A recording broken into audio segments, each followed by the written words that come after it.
Hello, how are you? Welcome. I'm Alpa Parmar from तथास्तु। मेरी video को देखने के बाद अपनी राय कमेंट में लिखिए और जो भी प्रॉब्लम है वो मुझे इस व्हाट्सएप नंबर पे करके लिख सकते हैं, आप पूछ सकते हैं और बेल आइकन को दबाइए ताकि मेरी नई नई वीडियो को अपडेट आपको मिलती रहे। Okay, today's our topic is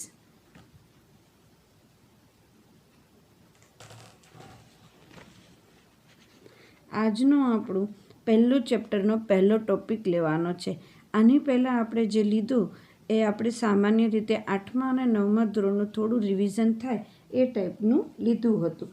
આજે આપણે પહેલો ટોપિક સ્ટાર્ટ કરીએ છીએ, રાસાયણિક સમીકરણો અને પ્રક્રિયા। એમાં આપણે સામાન્ય રીતે જોઈએ તો રાસાયણિક સમીકરણ અને પ્રક્રિયાઓ શું છે એ જોવાનું છે આપણે આજે। તો આપણે જાણીએ છીએ કે આપણે રોજિંદા જીવનની અંદર અનેક પ્રક્રિયાઓ આપણે રોજબરોજની જિંદગીમાં કરતા હોય છે। જેમ કે સવારે ઉઠીએ ત્યારથી ખોરાક રંધાય, પછી આપણે ઘણી બધી લોખંડની ખીલ્લી હોય, કોપરના ટુકડા હોય કે તપેલી હોય કોઈ તાંબાની, આ બધાને હવામાં ખુલ્લી રાખીએ તો એના પર લીલા કલરના, લાલ કલરના એવા ધાબા થઈ જાય છે। દ્રાક્ષનું આથવણ થાય, આપણા શરીરમાં ખોરાકનું પાચન થતું હોય છે, પછી લોખંડ કટાવાનું થાય, જે શ્વાસ લઈએ તે થાય, આપણે શ્વાસ લઈએ છીએ આવી અનેક ક્રિયાઓ આપણે રોજબરોજ જોઈએ છીએ। અને આપણે રોજે આવી પ્રક્રિયાઓ જે જોઈએ છીએ એમાં આપણે જોઈએ છીએ કે શરૂઆતમાં કંઈક જુદું હતું અને થોડા સમય પછી કંઈક જુદું થઈ ગયું। એટલે કે શરૂઆતમાં જે પદાર્થ હતો કે જે હતું એ પહેલાં હતું એના કરતાં ફેરફાર। જેમ કે હું એમ કહું, ખોરાક રંધાવાની ક્રિયા છે એમાં ખોરાક પહેલાં તો એ કાચો હતો અને એવું હતું, થોડી વાર પછી જ્યારે એને આપણે ગરમ કરીએ છીએ, મસાલા નાખીએ એટલે ખોરાક રંધાઈ જાય છે। તો શરૂઆતની પરિસ્થિતિ અને અંતિમ પરિસ્થિતિમાં એમાં ફેરફાર આપણને થતો જોવા મળે છે। તો આ બધી જે પ્રક્રિયાઓ છે એને રાસાયણિક પ્રક્રિયાઓ કહેવાય। ખરેખર તો આપણે જોઈએ તો આપણી આજુબાજુ જે પદાર્થો હોય છે એના બે ફેરફાર જોવા મળે છે, બે સ્વરૂપો જોવા મળે છે। એક છે ભૌતિક સ્વરૂપ અને એક છે રાસાયણિક સ્વરૂપ। હવે ભૌતિક ફેરફાર અને રાસાયણિક ફેરફારમાં શું થાય તો કે ભૌતિક એટલે એના ઘન, પ્રવાહી અને વાયુ એવી અવસ્થામાં ફેરફાર થાય તો એને ભૌતિક ફેરફાર થાય। રાસાયણિક ફેરફાર એટલે એનું બંધારણથી માંડીને બધું જ બદલાઈ જાય તો એને રાસાયણિક કહેવાય। જેમ કે બરફ છે તો બરફને ઘન અવસ્થા એટલે કે બરફ છે, પછી પાણી બને ને પછી વરાળ બને, એના ભૌતિક ફેરફાર। કારણ કે દરેક વખતે આપણે એનું સૂત્ર તો શું લખીએ છીએ, H2O જ લખીએ, એમાં કંઈ ફેરફાર થતો નથી। જ્યારે રાસાયણિક પ્રક્રિયા થાય ત્યારે એમાં ચેન્જીસ થઈ જાય, એનું જે સૂત્ર હોય, એનું બંધારણ હોય એ બધું જ બદલાઈ જાય, એને કહેવાય રાસાયણિક પ્રક્રિયાઓ। આવી અનેક પ્રક્રિયાઓ આપણે આપણી આજુબાજુ જોઈએ છીએ અને આપણને ખ્યાલ પણ હોય છે, પણ આપણને આમ ખબર નથી હોતી કે આ બધી પ્રક્રિયાઓ આપણી આજુબાજુ થઈ છે રાસાયણિક પ્રક્રિયા। જેમ કે હું મેગ્નેશિયમની એક પટ્ટી લઉં, એને થોડી ઘસી નાખું, ઘસવાથી શું એના ઉપર લાલ કલર કે સફેદ કલરના કોઈ ડાઘા કે એવું કંઈ હોય જે ક્ષાર આપણે કંઈ એ જામેલો હોય તો એ દૂર થઈ જાય। અને પછી હું એને ગરમ કરું, સ્પિરિટ લેમ્પમાં ગરમ કરું, પકડીને ચીપિયાથી પકડીને એને ગરમ કરું તો શું મળે, મને સફેદ પાવડર એમાંથી થોડો ઘણો ખરતો જોવા મળે। મેગ્નેશિયમની પટ્ટી એટલે Mg, એને ગરમ કરું છું હવામાં, ઓક્સિજનની હાજરીમાં।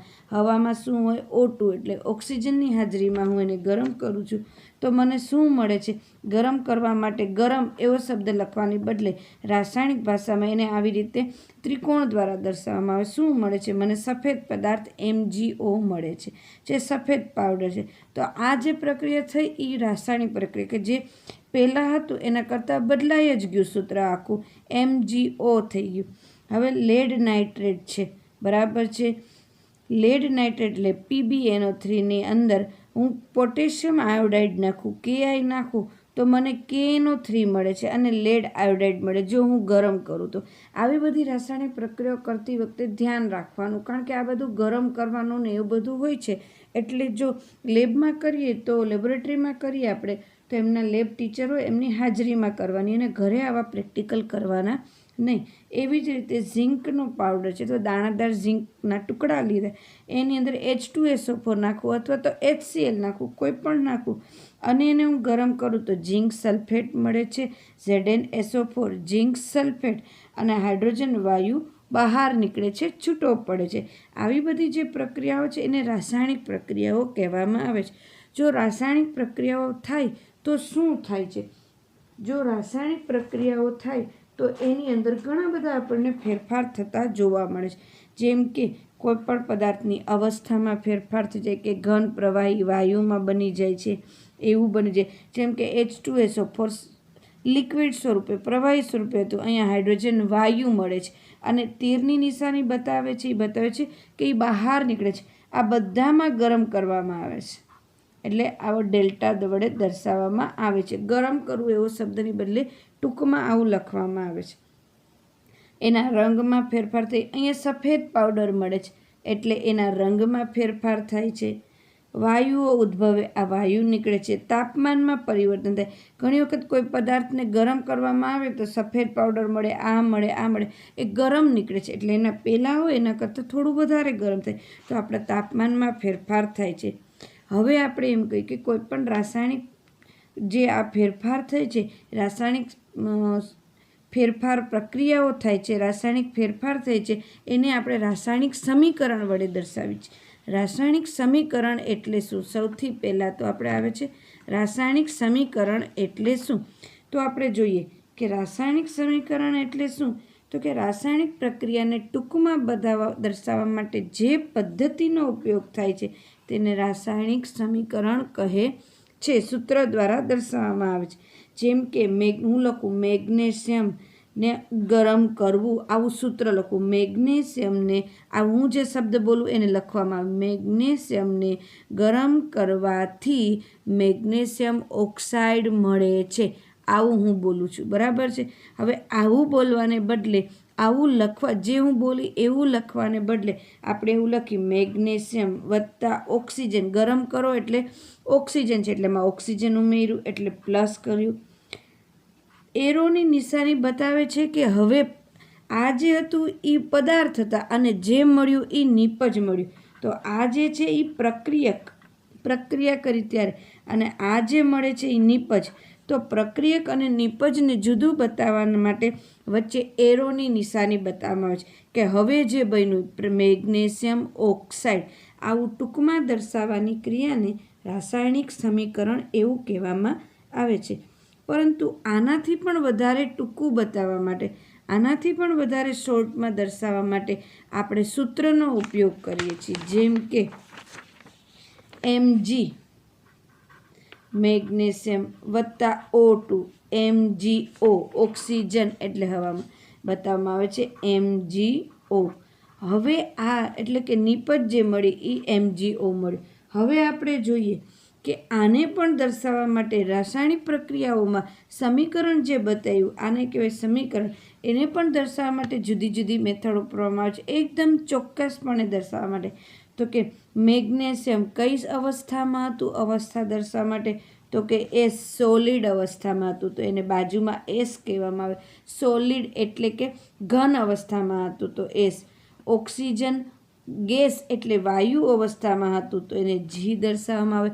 જે આવું નીચે કાઉન્સમાં દર્શાવવામાં આવે છે જેની અવસ્થા છે. અને MgO જે મળે છે એ સફેદ પાવડર મળે છે તો એ પણ ઘન અવસ્થામાં મળે એસ. તો આવી રીતે ઘન માટે એસ એવું દર્શાવવામાં આવે છે. પ્રવાહી માટે લિક્વિડ એટલે એલ બતાવવામાં આવે છે.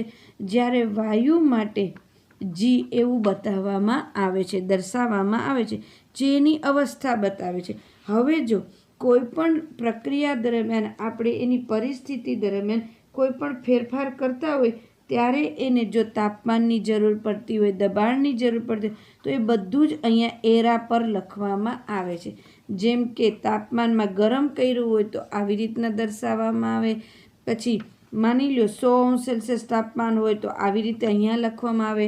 દબાણ એ બધું જ અહીંયા એરા પર દર્શાવવામાં આવે છે, જેથી કરી અને એવું બતાવવામાં આવે છે કે પ્રક્રિયા દરમિયાન આટલી બાબતની જરૂર પડે છે અને આવી રીતે દર્શાવવામાં આવે છે. જે કંઈ ચેન્જીસ હોય છે એને આવી રીતે દર્શાવવામાં આવે છે, જે અવસ્થા બતાવીએ છીએ આપણે. હવે આપણા માટે એક મહત્ત્વનું છે કે આપણે રાસાયણિક પ્રક્રિયા જે દર્શાવી એને સંતુલિત કરવું એ બહુ જ અગત્યનો પોઈન્ટ સાથે આપણે આજે લેવાનો છે. સૌથી પહેલાં તો આને શું કહેવામાં આવે તો કે ડાબી સાઈડ પ્રક્રિયક અને આ બાજુ છે એ નિપજ. તો આને RHS LHS એવું પણ બતાવવામાં આવે છે. RHS અને LHS ડાબી બાજુ તીરની નિશાનીની ડાબી બાજુ LHS અને આ બાજુ જમણી બાજુ RHS આવું પણ બતાવવામાં આવે છે, દર્શાવવામાં. હવે કોઈ પણ રાસાયણિક પ્રક્રિયા જ્યારે લખી ત્યારે તેની ડાબી અને જમણી બાજુ એટલે LHS અને RHS બાજુ દરેક પરમાણુની સંખ્યા સરખી થઈ જાય એને કહેવાય રાસાયણિક સમીકરણને સંતુલન કરવું. ડાબી અને જમણી બંને બાજુ ડાબી અને જમણી બંને બાજુ પરમાણુની સંખ્યા સમાન થાય તેને રાસાયણિક સમીકરણ સંતુલન થયું કહેવાય. અથવા ડાબી અને જમણી બાજુ પરમાણુની સંખ્યા સરખી કરવી એને કહેવાય રાસાયણિક સમીકરણને સંતુલન કરવું. હવે જેમ કે મેં એક સમીકરણ લીધું, magnesium plus O2 gives MgO મને મળેલું છે. હવે ડાબી અને જમણી બાજુ પરમાણુની સંખ્યા જો મારે સરખી કરવી હોય તો સૌથી પહેલાં મારે એવા પરમાણુને લેવાના, સરખા કરવાના કે જે વધુ વપરાશમાં લેવાતા, જેમ કે હાઇડ્રોજન, ઓક્સિજન, ક્લોરિન આવા બધા પરમાણુઓને પહેલાં સંતુલિત કરવાના. એટલે પહેલાં એનું પ્રમાણ સરખું કરવાનું, પછી બીજા પરમાણુને સંતુલિત કરીએ તો તરત જ સમીકરણ સંતુલિત થઈ જાય. જેમ કે અહીંયા ઓક્સિજન 2 છે ને અહીંયા ઓક્સિજન 1 છે, અહીંયા મેગ્નેશિયમનું 1 છે, અહીંયા મેગ્નેશિયમ 1 છે, અહીંયા 2 છે ઓક્સિજન. તો સૌથી પહેલાં આ બાજુ 2 ઓક્સિજન છે તો મારે આ બાજુ ઓક્સિજન 2 કરવા પડે.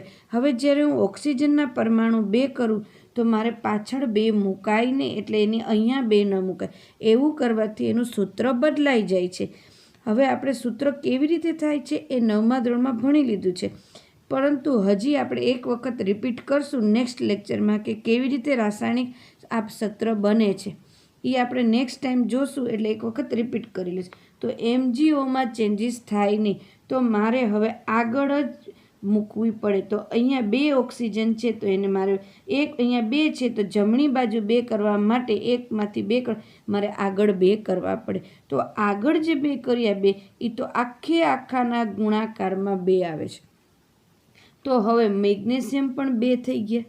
તો અહીંયા મેગ્નેશિયમના પરમાણુ કેટલા થઈ ગયા તો કે 1 × 2 એટલે 2 થઈ ગયા. હવે અહીંયા મેગ્નેશિયમ 2 થઈ ગયા તો અહીંયા આ બાજુ 1 છે તો મારે એને પણ 2 કરવા પડશે. તો અહીંયા પાછા 2 મૂકવા પડશે ફરી. તો અહીંયા શું લખાશે સમીકરણ 2Mg + O2 gives 2MgO. આ થયું રાસાયણિક સમીકરણ સંતુલિત થયેલું ખરું. હવે એક બીજું જોઈએ આના જેવું, H2 + O2 gives H2O. અહીંયા હાઇડ્રોજનના 2 પરમાણુ, ઓક્સિજનના 2, અહીંયા હાઇડ્રોજનના 2 પણ ઓક્સિજનનો 1. તો ઓક્સિજનના 2 છે તો અહીંયા ઓક્સિજનનો ડાબી બાજુ અને જમણી બાજુ સરખા કરવા માટે અહીંયા ઓક્સિજનના 2 કરવા પડે. મારે પાછળની બાજુ તો 2 મુકાય નહીં, આપણે ક્યારેય પાછળની બાજુ 2 મૂકવાના નહીં. એવું કરવાથી સમીકરણ બદલાઈ જશે. તો એવું કરું તો H2O2 થઈ જાય. H2O2 મતલબ હાઇડ્રોજન પેરોક્સાઇડ. સૂત્ર જ બદલાઈ ગયું, માટે આગળ 2 મૂકવાના. જ્યારે આગળ 2 મૂકીએ છીએ તો એ આખાને ગુણાકારમાં આવે છે 2. તો અહીંયા ઓક્સિજન તો 2 થયા પણ હાઇડ્રોજન 2 × 2 બરાબર 4 થઈ ગયા. 2 × 2 એટલે 4 થઈ ગયા. તો અહીંયા હાઇડ્રોજન 2 છે તો ડાબી અને જમણી બાજુ આ બાજુ 4 થઈ ગયા અને આ બાજુ 2 છે. માટે જો હું અહીંયા આગળ હાઇડ્રોજનની આગળ 2 મૂકી દઉં તો ફરી પાછા 2 × 2 એટલે અહીંયા પણ 4 થઈ જાય. એટલે અહીંયા આગળ 2 મૂકવામાં આવે છે. તો સંતુલિત કેવી રીતે થશે? 2H2 + O2 gives 2H2O. આવી રીતના થશે. આવી રાસાયણિક પ્રક્રિયાઓ સમીકરણ સંતુલિત કરવાનો આપણો પહેલો આખો પોઈન્ટ આ જ છે. હું તમને થોડીક હોમવર્કમાં રાસાયણિક સમીકરણ સંતુલિત કરવા માટે આપું છું, જે તમે ઘરે કરશો. થોડીક પ્રક્રિયાઓ હું તમને આપું છું, જેમ કે Zn+O2, ZnO, Hg+O2, HgO, પછી જે આપણી ચોપડીમાં આપેલી છે એવી જ રાસાયણિક પ્રક્રિયાને હું આપું છું, જેથી કરી અને તમારે લોકોને એને પ્રક્રિયાને સંતુલિત કરવી થોડી સહેલી પડે.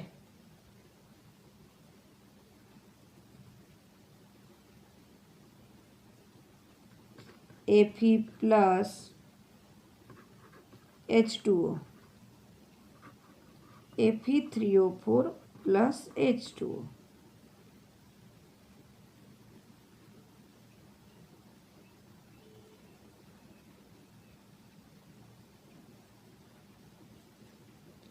H2+Cl2, HCl, BaCl2+Al2SO4,